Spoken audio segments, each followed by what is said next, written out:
Assalamualaikum warahmatullahi wabarakatuh. Bismillahirrahmanirrahim. Alhamdulillahi rabbil alamin. Wabihi nasta'inu ala umurid dunya waddin. Wassalatu wassalamu ala ashrafil anbiya'i wal mursalin. Sayyidina wa maulana wa habibina wa syafi'ina wa qurrati a'yunina Muhammadin sallallahu alaihi wasallam wa ala alihi wa sahbihi ajma'in. La haula wa la quwata illa billahil aliyyil azim. Amma ba'd. Ashabal fadhail, para alim ulama yang kita takzimi dan kita muliakan, bapak-bapak sesepuh, bini sepuh yang kami hormati, bapak-bapak, ibu-ibu, hadirin hadirat, muslimin muslimat, hadanallah wa iyyakum. Dalam kesempatan yang penuh berbahagia ini, pertama, mari kita bersama memanjatkan puja dan puji syukur kehadirat Allah Subhanahu wa ta'ala yang telah melimpahkan beberapa nikmat dan rahmatnya kepada kita semua, sehingga dengan wasilah lantaran nikmat-nikmat Allah Subhanahu wa ta'ala, alhamdulillah kita bisa berkumpul bermuajahah di komplek pondok pesantren Raudhatul Muttaqin ini dengan tiada halangan satu apapun. Niat kita semua adalah mencari ridha Allah Subhanahu wa ta'ala dengan melaksanakan perintahnya, yaitu tholabul ilmi atau ngaji. Bapak-bapak, ibu-ibu, hadirin hadirat, hadanallah wa iyyakum. Pengajian selapanan yang kesekian kali di pondok pesantren Raudhatul Muttaqin ini, insya Allah pada malam hari ini akan kita jelaskan, kita terangkan sebuah sejarah dari Nabi Agung Muhammad sallallahu alaihi wasallam dengan kerangka satu, letak geografis negeri Arab; dua, kondisi sosial masyarakat Arab pra-Islam; tiga, agama dan kepercayaan bangsa Arab sebelum Islam; empat, kultur atau budaya bangsa Arab pada masa jahiliyah; lima, pengertian wahyu; enam, turunnya wahyu yang pertama; tujuh, proses turunnya Al-Quran pertama kali;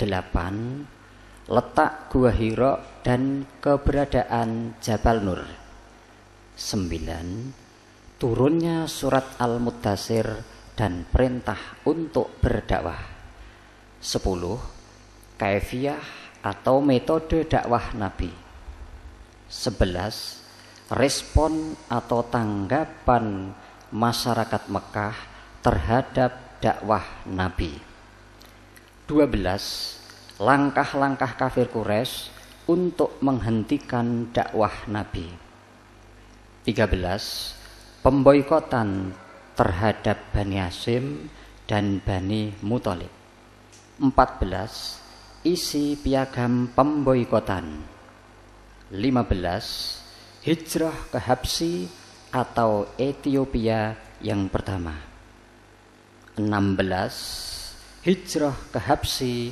atau Ethiopia yang kedua; 17, misi ke Taif. Bapak-bapak, ibu-ibu, hadirin hadirat, hadanallah wa iyyakum. Mari 17 kerangka itu satu persatu kita simak, kita hayati isinya dengan harapan semoga kita bisa memetik hikmah dan manfaat daripada sejarah yang akan kami sampaikan ini. Bapak-bapak, ibu-ibu, hadirin hadirat, hadanallah wa iyyakum. letak geografis negeri Arab, keberadaan negeri Arab, Arabia merupakan wilayah padang pasir yang terletak di bagian barat daya Asia. Arabia merupakan padang pasir terluas dan tergesang di dunia. Luas wilayah negeri Arab yaitu 120.000 mil persegi.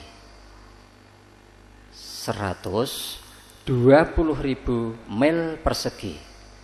1 mil sama dengan 1848 meter. 1 mil sama dengan 1848 meter.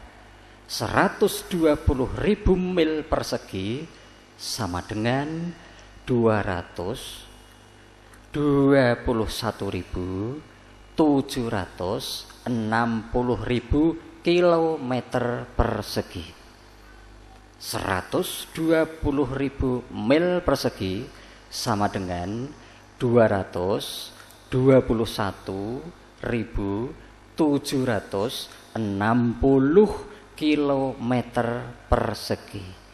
Itulah luas negeri Arab.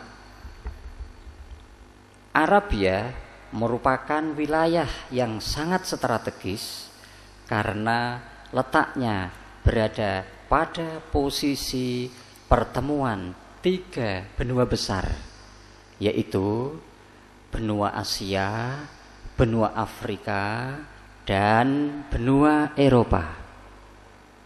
Sebelah barat dibatasi dengan Laut Kulzum atau yang lebih dikenal dengan Laut Merah. Laut Kulzum atau nama lain Laut Merah. Sebelah selatan dibatasi dengan Lautan Hindia. Sebelah timur dengan daratan tinggi Persia, dan sebelah utara dibatasi dengan gurun Irak dan gurun Syam atau Syria. Wilayah Arab terbagi menjadi beberapa provinsi, yakni 1. Provinsi Hijaz, 2. Provinsi Najd, 3. Provinsi Yaman, 4. Provinsi Hadramaut, dan 5. Provinsi Oman. Makkah, Yasrib atau sekarang Madinah, dan Taif adalah merupakan 3 kota besar yang berada di Provinsi Hijaz yang merupakan kota-kota penting dalam perjalanan dakwah Nabi Muhammad Sallallahu Alaihi Wasallam. Bapak-bapak, ibu-ibu hadirin hadirat hadanallah wa iyyakum. Selanjutnya, kondisi sosial masyarakat Arab sebelum Islam. Pada dasarnya, masyarakat Arab terbagi menjadi 2 kelompok besar. Pertama, yaitu kelompok Hadori atau penduduk perkotaan. 2. Kelompok Badui atau penduduk gurun, alasan, atau pedesaan. Adapun ciri-ciri penduduk Hadori atau perkotaan yaitu 1. Mereka bertempat tinggal secara permanen. 2. Mereka sudah mengerti dan mengenal tata cara mengelola tanah pertanian, dan mereka juga sudah mengerti tata cara perdagangan, bahkan relasi atau hubungan perdagangan bangsa Arab sebelum Islam pada waktu itu sudah sampai ke mancanegara seperti Syam, Syria, Persia, Hindia, Cina, dan lain sebagainya.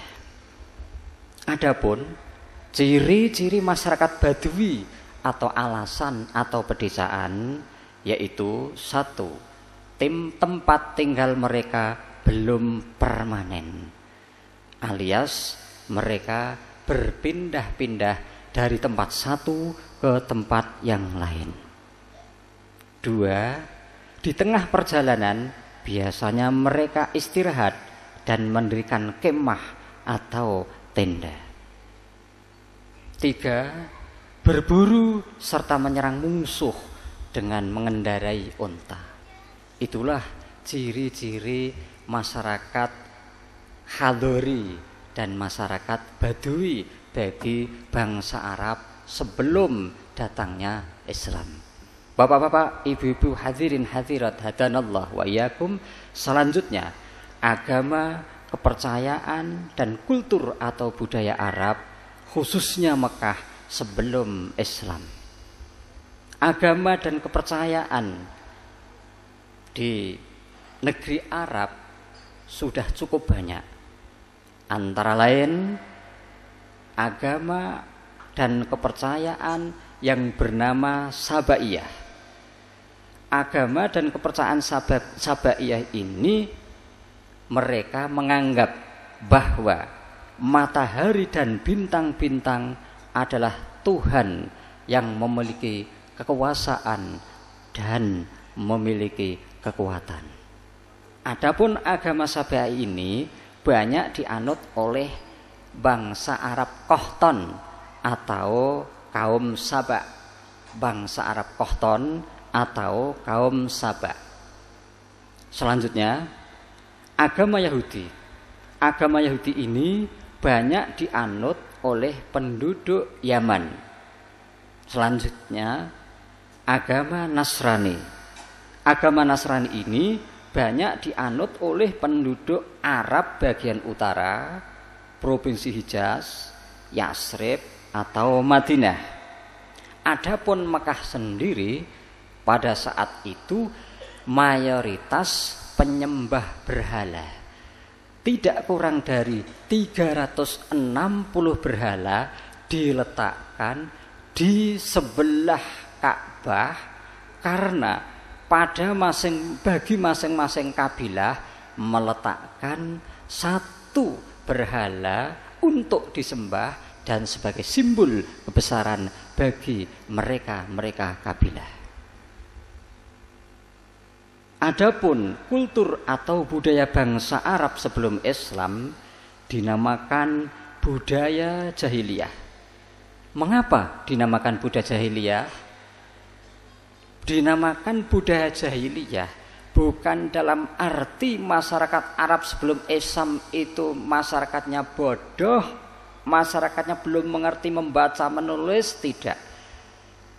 Masyarakat Makkah khususnya sebelum datangnya Islam sudah banyak orang yang pandai membaca menulis Arab, bahkan mereka pandai menyusun sajak, puisi, syair dan lain sebagainya, menunjukkan bahwa mereka sudah pandai.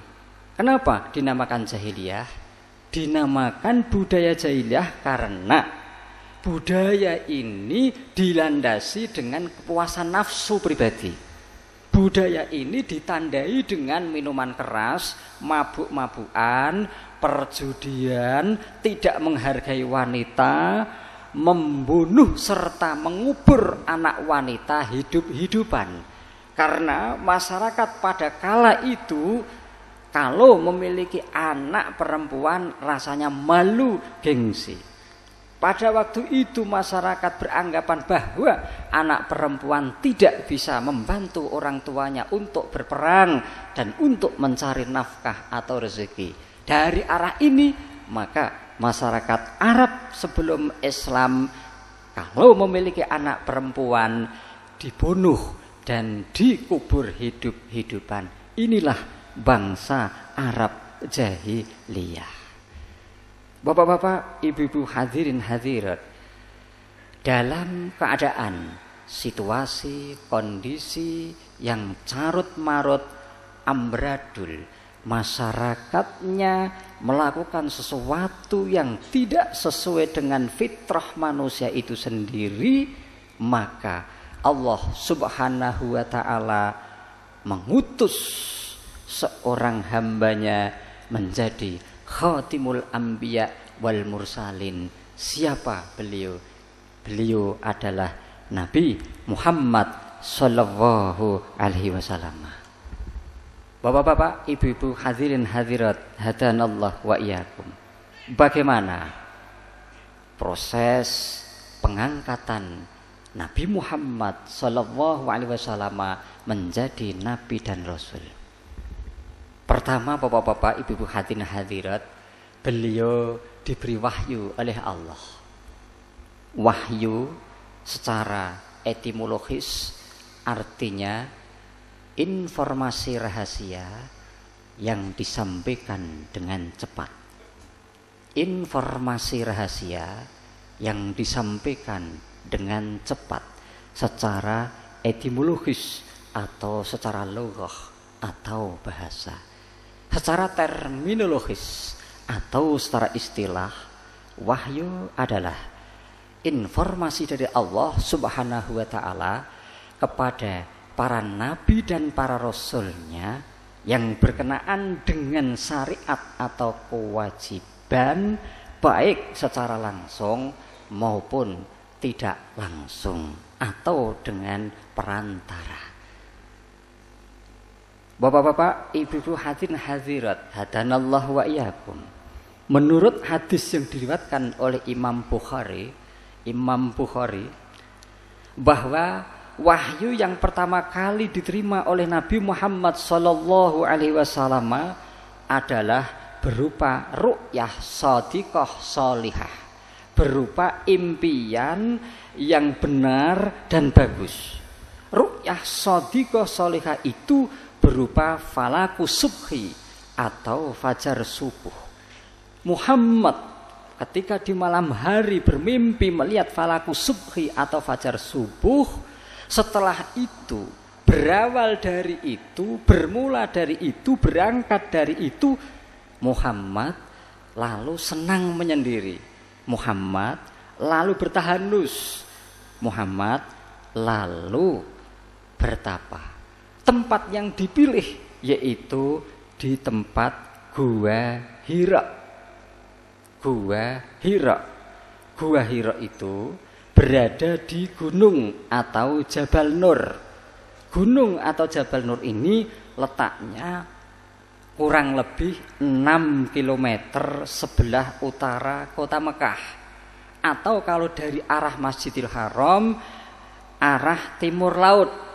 Nah, itu Gua Hira yang berada di Jabal Nur itu kalau dari Masjidil Haram timur laut, arahnya ke timur laut. Adapun Jabal Nur itu sendiri ketinggiannya mencapai 642 meter.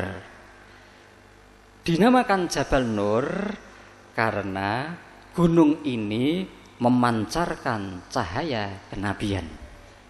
Dinamakan Jabal Nur karena gunung ini memancarkan cahaya kenabian. Di Gunung Nur atau Jabal Nur itu terdapat gua yang namanya Gua Hira. Sebelum sampai ke puncaknya Jabal Nur terdapat telaga yang tidak berair, yang panjangnya 8 meter, lebar dan dalamnya 6 meter. Kira-kira 20 meter dari puncak Jabal Nur terletak gua yang namanya Gua Hira. Di dalam Gua Hira dapat memuat 3 orang sholat berdiri dan memuat 2 orang tidur berdampingan. Di gua inilah Allah Subhanahu wa ta'ala menurunkan Al-Quran pertama kali berupa surat Al-Alaq, atau nama lain Al-Alaq adalah surat Iqra, atau namanya adalah Al-Qalam. Surat Al-Alaq atau Iqra atau Al-Qalam tepat pada tanggal 17 Ramadan bertepatan dengan 6 Agustus 610 Masehi. malam Jumat 17 Ramadan 6 Agustus tahun 610 Masehi. Usia Nabi Muhammad pada kala itu yaitu 40 tahun 6 bulan 8 hari menurut hitungan bulan Komariah. 40 tahun 6 bulan 8 hari menurut tahun bulan Komariah, atau 39 tahun 3 bulan 8 hari menurut tahun Samsiah. 39 tahun 3 bulan 8 hari menurut tahun Samsiah. Itulah beliau menerima Al-Quran pertama kali berupa surat Al-Alaq, Iqra atau Al-Qalam. Bapak-bapak, ibu-ibu, hadirin hadirat hadanallah wa iyyakum. Bagaimana prosesi penerimaan Al-Quran pertama kali? Mari kita simak prosesi turunnya Al-Quran pertama kali.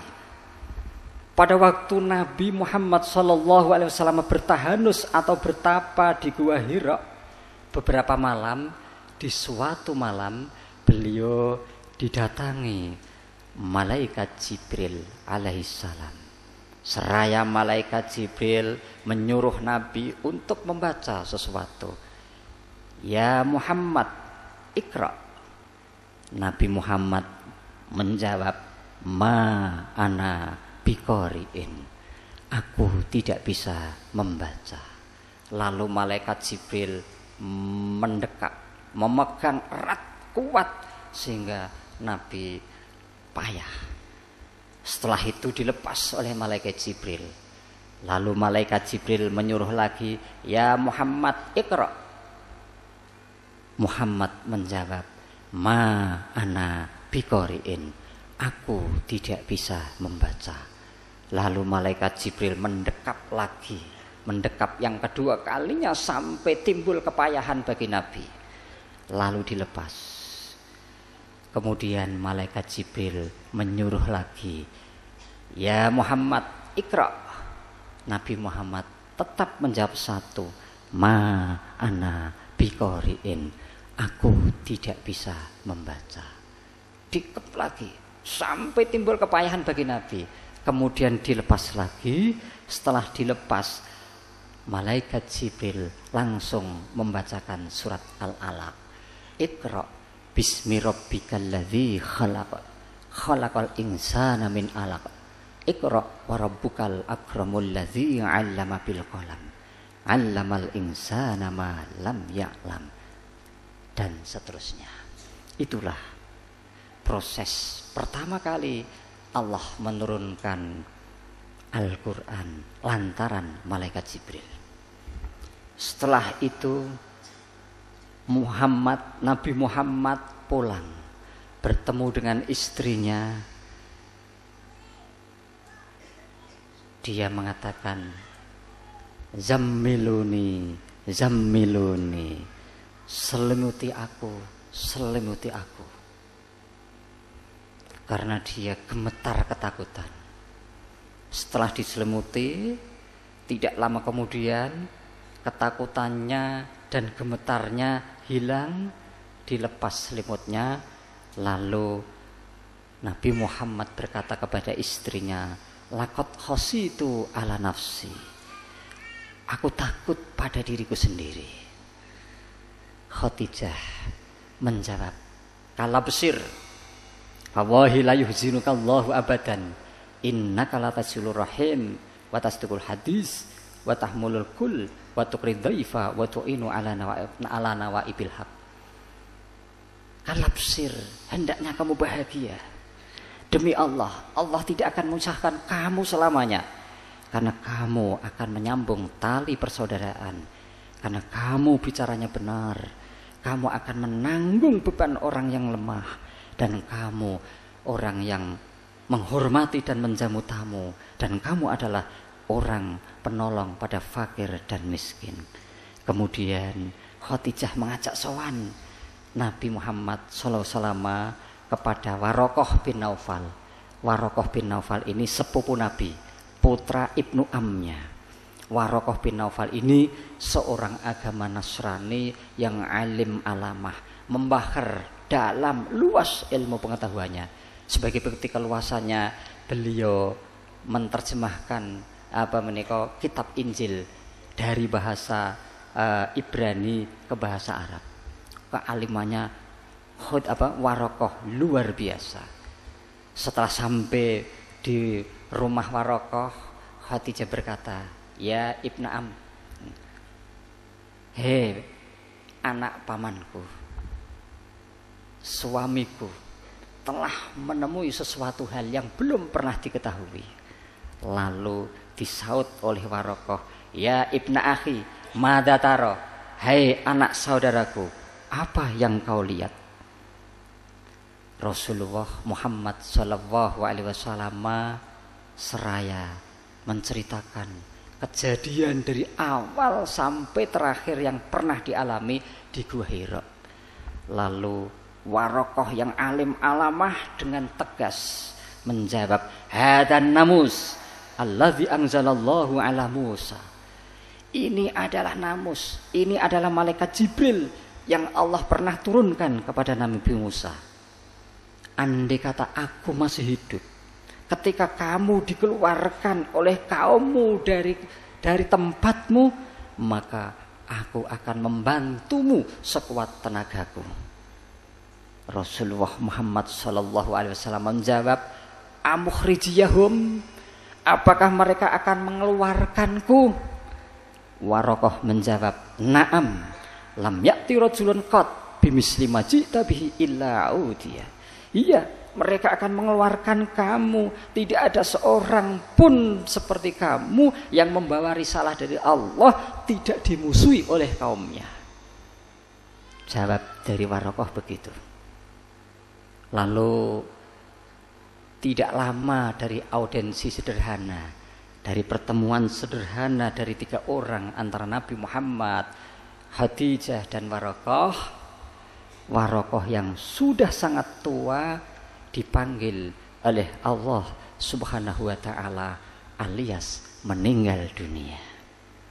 Lalu Nabi Muhammad sallallahu alaihi wasallam menunggu wahyu yang selanjutnya, menunggu turunnya ayat-ayat Al-Qur'an yang selanjutnya. Diriwayatkan oleh ahli sejarah masa penungguan Nabi dari surat Iqra ke surat selanjutnya kurang lebih 2 tahun setengah.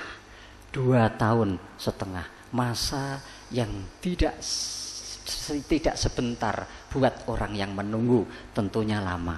Mengapa? Tentunya Allah menguji ketabahan dan kesabaran Nabi Muhammad sallallahu alaihi wasallam. Di masa penantian dan penungguan itu, Nabi Muhammad berharap-harap cemas. Beliau terus mengharap dan terus mengharap kepada Allah supaya Allah menurunkan wahyu yang selanjutnya. Akhirnya beliau bertahanus bertapa lagi di tempat yang sama, yaitu di Gua Hira. Ketika beliau berada di dalam Gua Hira, tiba-tiba ada suara yang tanpa rupa. Suara itu berbunyi, "Ya Muhammad, innaka Rasulullah. Ya Muhammad, innaka Rasulullah. Ya Muhammad, innaka Rasulullah." Nabi Muhammad menengok ke kanan, ke kiri, tidak ada orang. Lalu menengadah ke atas. Di atas ada malaikat Jibril yang sedang duduk di antara bumi dan aras. Lantas malaikat turun. Kemudian Nabi Muhammad sallallahu alaihi wasallam pulang ke istrinya Khadijah sambil gemetar dan ketakutan seperti peristiwa awal. Lalu Nabi Muhammad berkata, "Tasiruni, tasiruni, selimutilah aku sambil gemetar ketakutan." Di waktu Nabi Muhammad berselimut, datanglah malaikat Jibril seraya membawa wahyu yang selanjutnya, yaitu berupa surat Al-Mudaththir ayat 1 sampai 7 yang berbunyi, ya ayyuhal mudaththir qum fa'anzir wa rabbaka fakabbir wa thiyabaka fatahhir wa rujza fahjur wa la tamnun tastaksir wa li rabbika fasbir. Ya ayyuhal mudaththir, hai orang yang berselimut, qum fa'anzir, bangunlah dan berilah peringatan, wa rabbaka fakabbir, dan Tuhanmu agungkanlah, wa thiyabaka fatahhir, dan pakaianmu sucikanlah, wa rujza fahjur, dan berhala jauhilah, wala tamnun tastaksir, dan janganlah kau memberi sesuatu kepada orang lain dengan pamrih kamu supaya mendapatkan balasan yang lebih banyak. Wali rabbika fasbir, dan terhadap perintah Tuhanmu bersabarlah.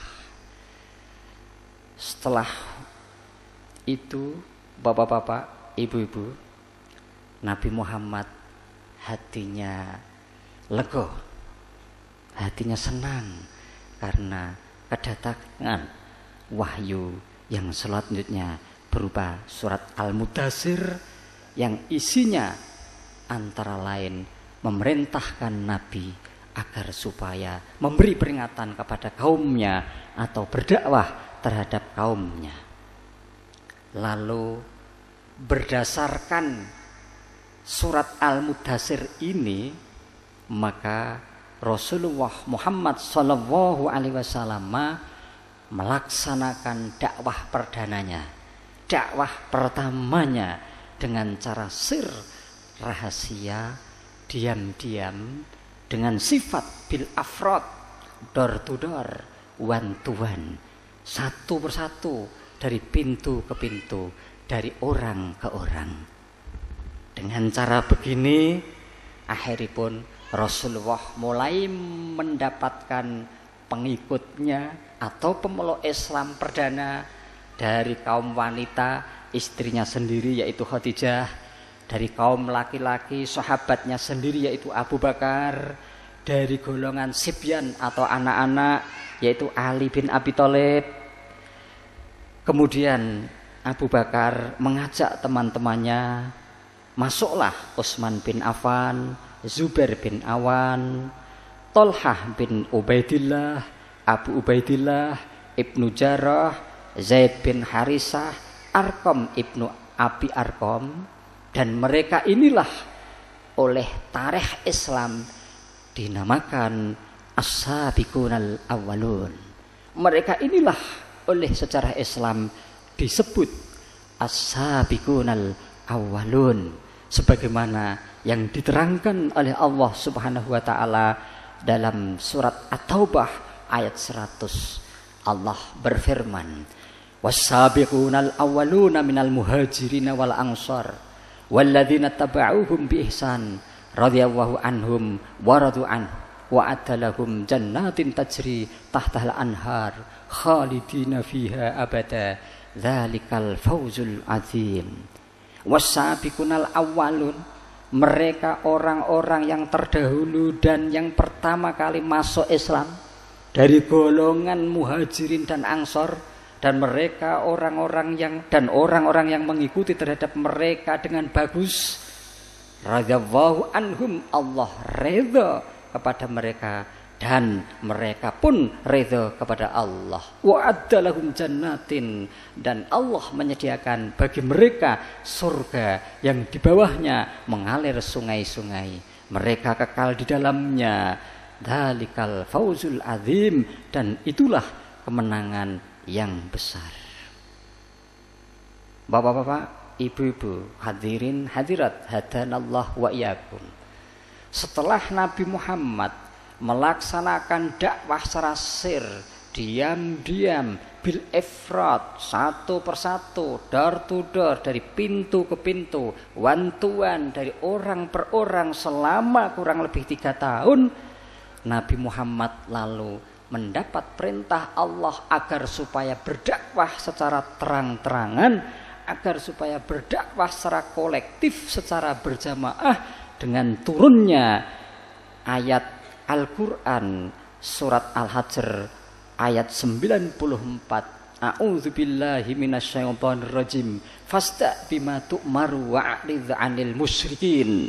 Maka terangkanlah terhadap apa yang telah diperintahkan kepadamu dan berpalinglah dari orang-orang musyrikin. Berdasarkan dan berangkat dari ayat inilah maka Nabi Muhammad sallallahu alaihi wasallam mulai merubah strateginya, metodenya, dakwahnya dari sir menjadi terang-terangan, dari orang per orang menjadi kolektif atau berjamaah. Langkah yang mereka lakukan pertama ialah mereka mengundang saudara-saudaranya sendiri, terutama dari kalangan Bani Muthalib, ya. Mereka kumpulkan, oleh Rasulullah dikumpulkan di Bukit Sofa. Kalau bapak-bapak ibu-ibu haji, jadi Sofa Marwa. Jadi Sofa itu yang dulu ya, Sofa, kemudian Marwa. Di tempat itulah Rasulullah Muhammad SAW mengumpulkan jamaah yang kurang lebih 40 untuk didakwahi secara terang-terangan jamaah. Nah, setelah jamaah kurang lebih 40 telah berkumpul di Bukit Sofa, Nabi Muhammad setelah salam, beliau yang cerdas, cerdik, lagi berpenampilan sopan, beliau mengawali pembicaraan di hadapan jamaahnya. Hal tusaddiqunani fima ukhbirukum bih? Saudara-saudaraku, apakah kamu akan membenarkan apa yang aku sampaikan kepada kamu? Faqalu na'am ma jarabna alaika kadziban mundu nas'atika ilal an. Jamaah yang sekitar 40 itu menjawab, iya, karena kami tidak pernah melihat kamu goroh dari sejak kamu kecil sampai sekarang. Faqalan Nabi, lalu Nabi yang santun melanjutkan pembicaraannya. Angkidu anfusakum minan nari inni nadhirul lakum min adzabin syadid. Selamatkanlah dirimu dari siksa api neraka. Sesungguhnya aku adalah orang yang memberi peringatan kepadamu dari siksa yang amat pedih. Kurang lebih 40 orang semua kompak menjawab na'am, menjawab iya dan senang hati menerima ajakan Nabi Muhammad. Satu orang yang mangkot, wadas, keras, tidak punya iba sama sekali, yang notabene masih pamannya sendiri, yaitu Abdul Uzza. Abdul Uzza atau selanjutnya dikenal dengan Abu Lahab. Abdul Uzza atau Abu Lahab ini mengucapkan kata-kata kotor sebagai bukti bahwa jiwanya kotor, keras, wadah, pangkot. Ucapannya itu taban laka ya Muhammad, alihada jamak tanah.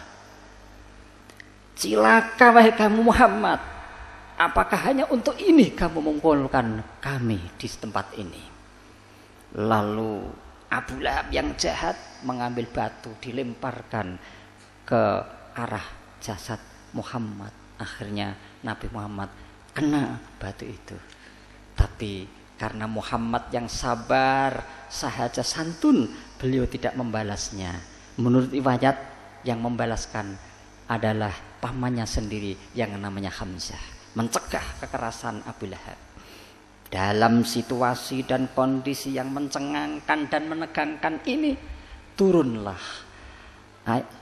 ayat Allah, turunlah Al-Qur'an surat Tabbat yang berbunyi, Tabbat yada abi lahabi wa tab ma aghna anhu maluhu wa ma kasab Saya selana rang zatal habi wa mra'atuh hammalatal hatab fi jidha hablum mim masad. Isinya mencela dan menghina Abi Lahab karena mereka telah melecai dakwah perdananya dari Nabi Muhammad sallallahu alaihi wasallam. Bapak-bapak, ibu-ibu, hadirin hadirat, hadanallah wa iyyakum. Nabi Muhammad meskipun salah satu pamannya yang namanya Abdul Uzza atau Abi Lahab mampang-mampang keras, mereka mengajak teman-temannya untuk memboikot, untuk menghalangi dakwah Nabi, namun sedikit pun Nabi tidak gentar, Nabi sedikit pun tidak takut, Nabi terus maju, Nabi terus melakukan dakwahnya, berpacu dari kekerasan pakleknya itu, malah justru membuat semangat yang luar biasa bagi Nabi untuk melangsungkan dakwahnya, membawa risalah dari Allah Subhanahu wa taala. Waktu demi waktu terus berjalan.